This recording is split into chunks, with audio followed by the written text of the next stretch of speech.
So good morning student, कैसे हैं आप लोग। तो welcome back to my channel chemistry वाले में आपका बहुत सारा स्वागत है।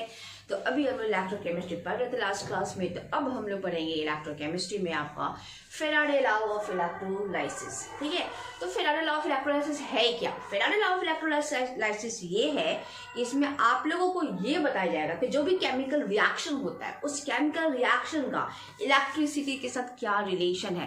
मतलब आप ये सोचोगे कि जो इलेक्ट्रिक करंट है उसका केमिकल रिएक्शन से कैसे मतलब रिलेशन हो सकता है, उसके बारे में हम फेराडे लॉ ऑफ इलेक्ट्रोलाइसिस में पढ़ेंगे। ठीक है, दूसरी बात कि ये बताता है कि फेराडे लॉ में आपको ये बताता है कि जैसे कि हमने इलेक्ट्रोलाइसिस वाला प्रोसेस किए थे, आपको याद होगा कि एनोड एंड कैथोड जो हमारा दो इलेक्ट्रोड है, एक इलेक्ट्रोड पे हमारा मेटल डिपॉजिट हो रहा था। तो वो जो मेटल डिपॉजिट हो रहा था तो उसका कितना कंसंट्रेशन, कितना अमाउंट डिपॉजिट हो रहा था। दूसरी बात कि उसका क्या यूज है। ठीक है, ये सब के बारे में हम लोग पढ़ेंगे फेराडे लॉ ऑफ इलेक्ट्रोलाइसिस। ठीक है, तो फेराडे जी ने दो लॉ दिया था इलेक्ट्रोलाइसिस का, एक है आपका फर्स्ट लॉ एंड दूसरा है आपका सेकेंड लॉ। ठीक है, तो चलो स्टेप बाय स्टेप हम उसको पढ़ते हैं। फेराडे फर्स्ट लॉ क्या कहता है, क्या कि फेराडे फर्स्ट लॉ ये कह रहा है क्या, the mass of a substance deposited at the electrode, ठीक है, during electrolysis is directly proportional to the quantity of electricity passed. Clear हो गया? नहीं क्लियर होगा, अभी मैं समझाती हूँ आपको, 2 मिनट वेट करो। देखो कि मान लो कि ये हमारा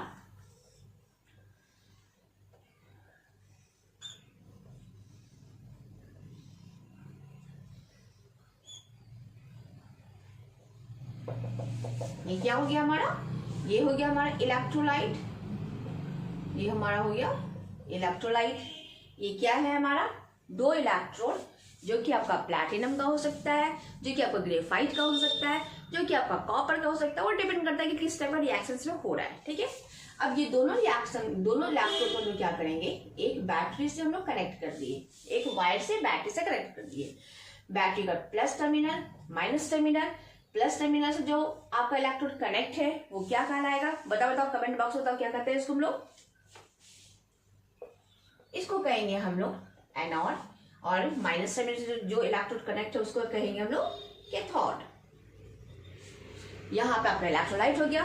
अब ये सर्किट हमारा कंप्लीट हो गया। ठीक, अब जो भी इलेक्ट्रोलाइट आप यूज करते हैं, जो भी इलेक्ट्रोलाइट, सपोज मान लो कि आप NaCl एक्वस NaCl इलेक्ट्रोलाइट को आप यूज कर रहे हो। ठीक है, तो जैसे ये प्रोसेस स्टार्ट होगा तो क्या होगा, आपका क्लोरीन गैस जो है आपका, याद होगा आपको मेरे ख्याल से, NaCl डिसोसिएट होगा Na प्लस चार्ज में एंड Cl माइनस में, यहाँ पे Cl माइनस में।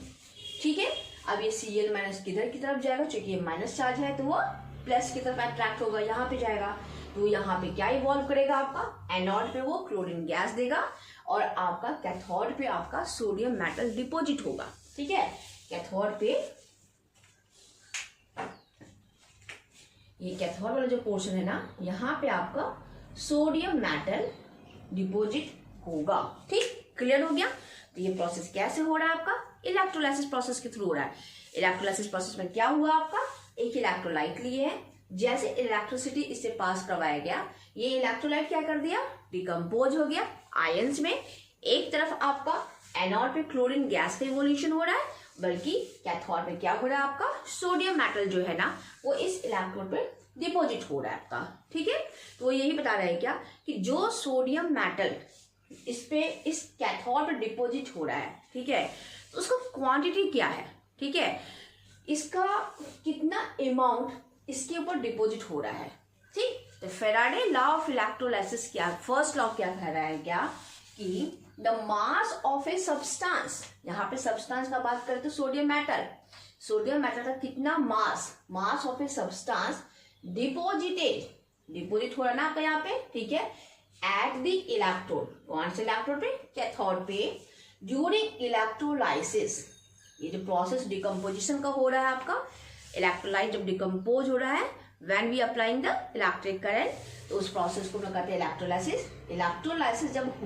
इलेक्ट्रोलाइसिस के दौरान कितना मास किसी सब्सटेंस का डिपॉजिट हो रहा है इस इलेक्ट्रोड पे, इज मास जो है, जो भी मास इसमें डिपॉजिट हो रहा है वो directly proportional to the quantity of electricity passed. मतलब कि मान लो कि W gram sodium metal deposit हो रहा है इस इलेक्ट्रोड पे, तो वो जो मास है ना वो डायरेक्टली प्रोपोर्शनल टू किसके हो जाएगा आपका, बताओ वो मास जो हो जाएगा वो आपका क्वांटिटी ऑफ इलेक्ट्रिसिटी पास जो है उसके बराबर हो जाएगा। मतलब ये Q जो हो गया वो इलेक्ट्रिसिटी पास जो है इसके बराबर हो जाएगा। मतलब ये हुआ कि आप जितना अधिक इलेक्ट्रिक करंट, क्या हो गया आपका, यही बता रहा है आपका कि अगर मान लीजिए W यहाँ पे क्या हो गया आपका, यहाँ पे W हो गया आपका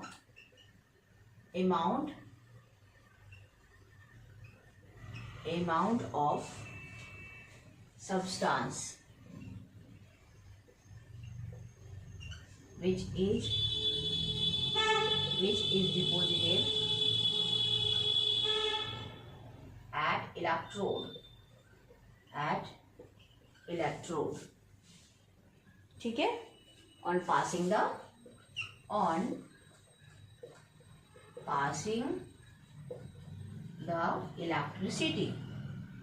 इलेक्ट्रिसिटी, ये हो गया आपका।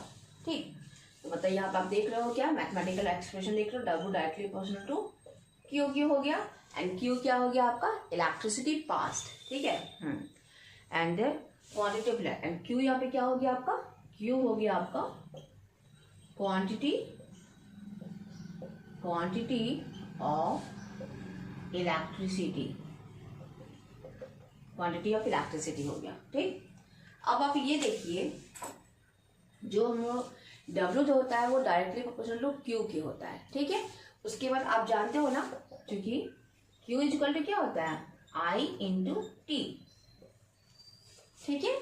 I यहाँ पे क्या हो गया, I इक्वल टू करंट हो गया, एंड T हो गया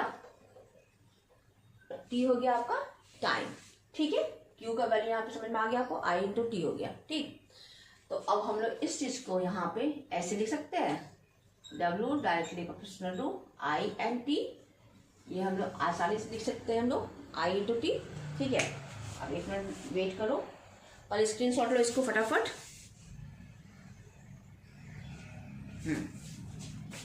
अब इस चीज को हम लोग यहाँ लिखते हैं, इसको मैं मिटा रही हूँ, ठीक है। इक्वल टू I T, तो क्या लिखोगे यहाँ पे, W जो हो गया directly proportional to I T के हो गया। अब ये जो प्रोपोर्शनल का साइन है, जब इसको हम लोग हटाएंगे तो एक कांस्टेंट हमारा आएगा, तो W इक्वल टू क्या हो जाएगा उस केस में, W इक्वल टू हो जाएगा ZIT। क्लियर हो गया आपका, W क्लियर हो गया आपका। यहाँ पे क्या है, W हो गया आपका mass of the substance which is deposited at the electrode when we passing the electric current. I क्या हो गया, इलेक्ट्रिक करंट हो गया, T हो गया टाइम हो गया, एंड Z जो हो गया वो है आपका इलेक्ट्रोकेमिकल कांस्टेंट। Z क्या हो गया आपका, इलेक्ट्रोकेमिकल कांस्टेंट हो गया ऑफ ए गिवन सब्सटेंस। ये इसका मेन फैराडे फर्स्ट लॉ यही है, W इक्वल टू ZIT। इसी पे आपको न्यूमेरिकल पूछा जाएगा, आपको पूछा जाएगा कि हाउ मच, अगर तो आपको करंट का वैल्यू दे देगा, ठीक है, इतना करंट जब हम पास करवाते हैं इतने टाइम के लिए, तो how much weight of the substance is deposited at the electrode, इस टाइप का न्यूमेरिकल आपको देगा, ठीक है। अब है इलेक्ट्रोकेमिकल इक्विवेलेंट, Z क्या है उसको डिफाइन करता है। इलेक्ट्रोकेमिकल इक्विवेलेंट Z का फॉर्मूला जो होता है वो देखिए ये होता है,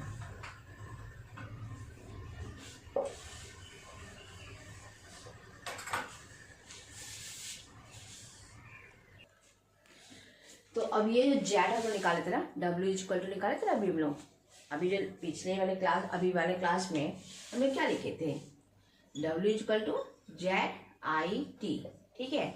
यहाँ पे Z क्या था आपका, Z था हमारा इलेक्ट्रोकेमिकल कांस्टेंट कहो या फिर इलेक्ट्रोकेमिकल इक्विवेलेंट को।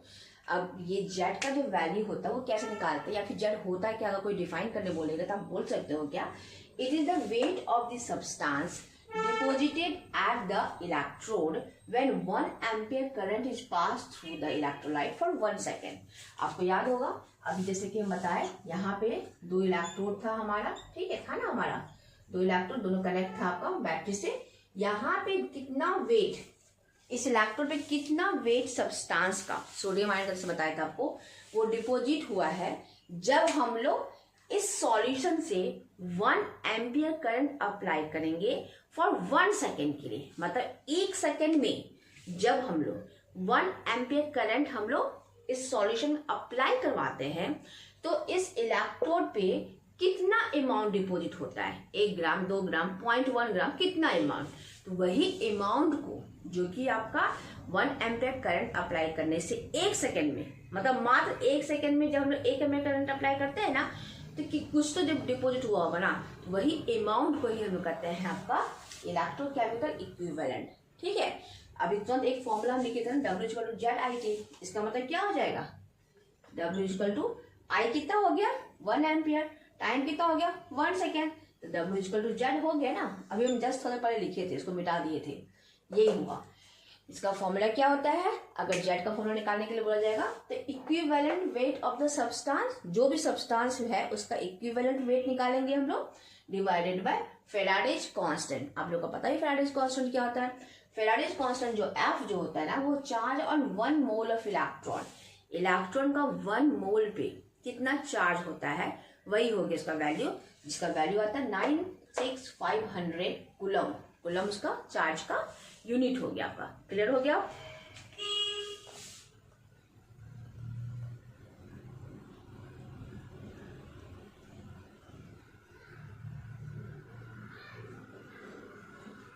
फटाफट नोट कीजिए।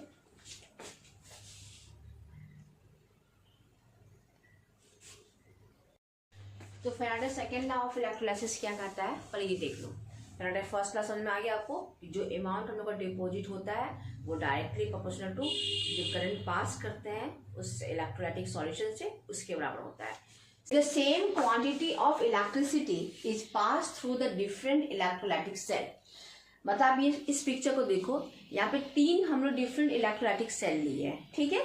तीनों में हम लोग क्या कर दिए हैं, डिफरेंट इलेक्ट्रोलाइट लिए हैं।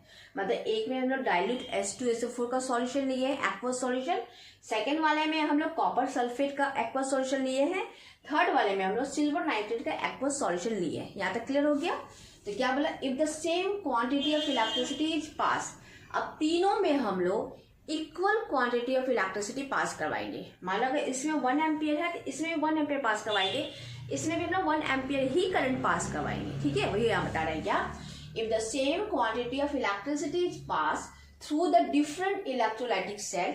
डिफरेंट इलेक्ट्रोलाइटिक सेल है ये आपका, कनेक्टेड इन सीरीज, तीनों आपका एक सीरीज में कनेक्ट है, कॉन्टेनिंग डिफरेंट इलेक्ट्रोलाइटिक सॉल्यूशन। तीनों में डिफरेंट इलेक्ट्रोलाइटिक सॉल्यूशन है तुम्हारा, तो होगा क्या, इसमें भी आपका अमाउंट डिपॉजिट होगा आपका इलेक्ट्रोड के ऊपर में।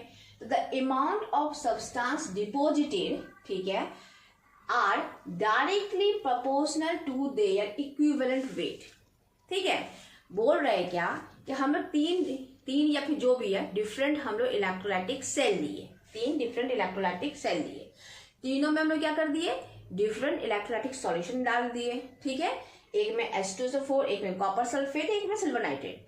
अब बोल रहे क्या, जब इन तीनों इलेक्ट्रोलाइटिक सेल में हम लोग same amount of electricity pass करवाते हैं, तो जो अमाउंट डिपॉजिट होगा अलग अलग इलेक्ट्रोड पे, silver sulphate dilute sulphuric acid के इलेक्ट्रोड पे अलग डिपोजिशन होगा, कॉपर सल्फेट पे अलग डिपोजिशन होगा, इस पे आपका अलग डिपोजिशन होगा। तो ये जो अमाउंट डिपॉजिट होगा ना, वो directly proportional to their equivalent weight के, मतलब उस सब्सटेंस के इक्विवेलेंट वेट के बराबर होगा, directly proportional to equivalent weight के बराबर होगा। ठीक है, मतलब मास जो होगा ना उसके इक्विवेलेंट वेट के बराबर होगा।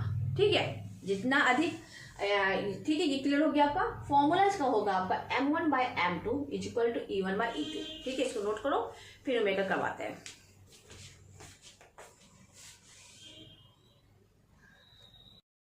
चलो Faraday second law of electrolysis का एक न्यूमेरिकल प्रॉब्लम हम लोग सॉल्व करते हैं। ठीक है, देखिए यहाँ पे क्या कर रहा है कि if 5 gram of aluminium is deposited from an aluminium chloride solution, एक हम लोग क्या कर दिए, इलेक्ट्रोलाइटिक सेल लिए, उसमें हम लोग एल्युमिनियम क्लोराइड सॉल्यूशन ले लिए, ठीक है, मतलब इलेक्ट्रोलाइट के रूप में। तो उसमें 5 ग्राम ऑफ एल्युमिनियम जो है ना एक इलेक्ट्रोड पे डिपोजिट हो गया, मतलब मास क्लियर हो गया हमारा। What mass of magnesium will be deposited by the same quantity of electricity. अब एक अलग इलेक्ट्रोलाइटिक सेल लेंगे जिसमें कि हम लोग क्या करेंगे, मैग्नीशियम सल्फेट का सॉल्यूशन ले लेंगे, उसमें हम लोग क्या कर दिए, सेम क्वांटिटी ऑफ इलेक्ट्रिसिटी जो कि हम लोग फर्स्ट में अप्लाई किए थे वही सेम क्वांटिटी ऑफ इलेक्ट्रिसिटी हम लोग सेकेंड वाले इलेक्ट्रोलाइटिक सेल में भी अप्लाई किया। तो बता रहे हैं क्या, इसमें कितना मैग्नीशियम का जो मास है ना वो इलेक्ट्रोड पे डिपोजिट होगा, ये हम लोग को फाइंड करना है।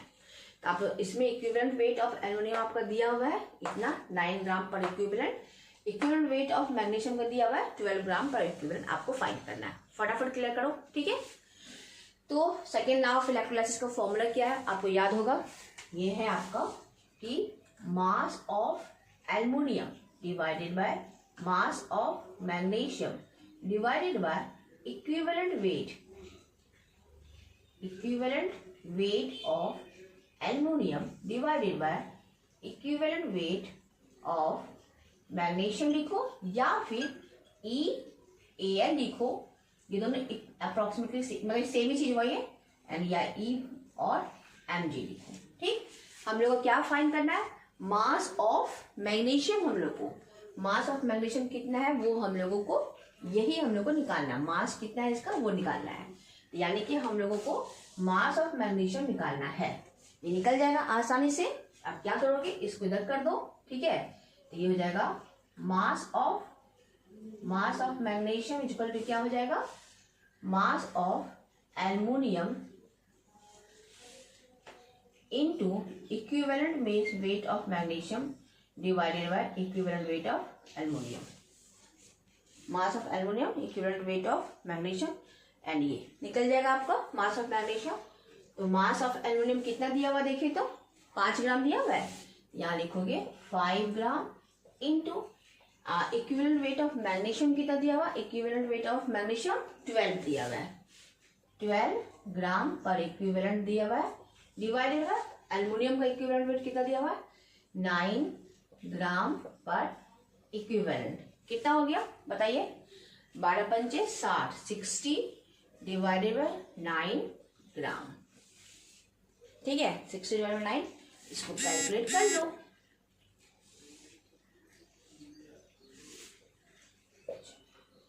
6.67 ग्राम आएगा, ये हो गया आपका।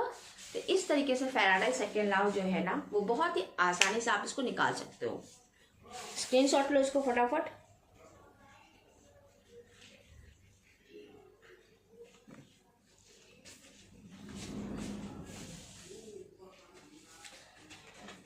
तो बच्चों मैं नेक्स्ट क्लास में आप लोग इलेक्ट्रोकेमिकल सीरीज के बारे में बताऊंगी और बहुत सारे न्यूमेरिकल प्रॉब्लम जो एग्जाम में पूछा जाता है वो मैं बताऊंगी। अभी मेरे पास टाइम कम है तो मैं अभी बंद कर रही हूँ, क्लास क्लोज कर रही हूँ, और अगर कोई डाउट हो तो जरूर पूछना। मिलते हैं नेक्स्ट क्लास में, बाय बाय।